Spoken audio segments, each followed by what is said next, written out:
rapi.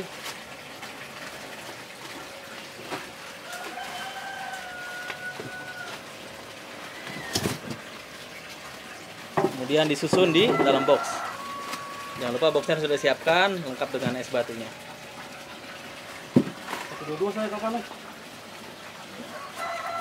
Disusun rapi. Nah ini kipas merah. Ini kipas yang apa? Lobster yang harganya paling bagus ini. Di antara lobster warna.